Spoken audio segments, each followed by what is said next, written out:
Here we are with Micheal DeMichelle. You did final table of the big horse event. How did you find the competition there? Oh, the competition's amazing. Everyone is such a fierce player.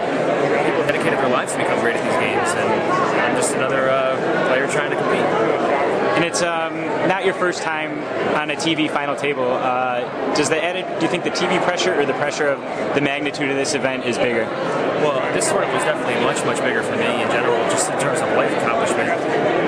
The final table in the USPC was such an extraordinarily intense moment for me, but I feel like having that experience definitely really alleviated the tension for me playing this final table. And you're a very good writer. Have you ever thought about writing a book about your tales on the poker scene? Or I plan to do a lot of things in the future in terms of writing, in terms of instructing poker players. I actually want to become a teacher of the game. It seems like all these training sites are kind of taking over, and I used to teach a lot of poker players, and I really felt like I got a lot of reward out of doing that. So hopefully I'll be able to do that in the future. What are some of your biggest interests outside of poker? My biggest interest outside of poker? I actually don't have that many interests outside of poker. I live here in Las Vegas, and I have a beautiful girlfriend. Her name's Erica Trank, and we just enjoy our lives. And poker's what I do to keep myself from going crazy, so that I can just think about endlessly and just work on getting better. And where's been your favorite place that you've traveled to play? My favorite place to travel to play? I really love the East Coast. That's my roots. I think the Borgata Hotel is a beautiful casino. They treat the players fabulously. So I would say maybe perhaps the Borgata. And a lot of big-name players have won bracelets so far this year. Do you think that one of them can take down the main event, or is it just too much of a crapshoot? There are so many players to fight through. Anybody can really win the main event. I hope it's me.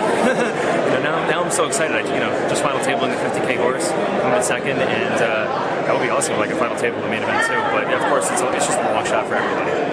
And we noticed you were wearing some patches at the final table of the horse event, one especially from Ultimate Bet, where they've had a scandal ongoing recently. Did that scandal have any impact on your decision to be sponsored with them, or did you find out anything about their operation before you decided to work with them? Of course, it was a big concern for me, but Ultimate Bet is taking great measures to restore their image. They're paying people out of their own pocket, for the money lost to the super user account, and I really think that Ultimate Bet is poised to become a competitive integral part of the gaming industry in the years to come, and I had no problem representing them with the final table. And how do you think that the online poker community can police itself or clean itself up a little bit? You mean how can online gaming be cleaned up a little bit? I guess so, yes.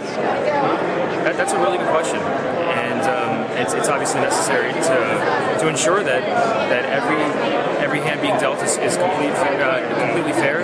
Everyone wants to play in a clean game, and it's really hard to assess how can somebody clean up a poker site. It's something for the poker sites to be monitoring on their own, and they have outsourcing companies that will also come in and monitor their software. But in terms of the online communities trying to monitor online sites, they did a great job currently in catching the super user scandal. They research the hands on their own, and hopefully they'll continue to do that with all sites in the future, because that's a very honorable thing. And you played a lot online. Where did you find the toughest players, online or playing live in these tournaments? The online world has a tremendous amount of competitive players, and the amazing thing about the internet and the downside for me is that there aren't that many mixed games in general. It's actually a lot of one specific game. Like you play somebody heads up Omaha, you play somebody heads up Raz, and you just play that one game.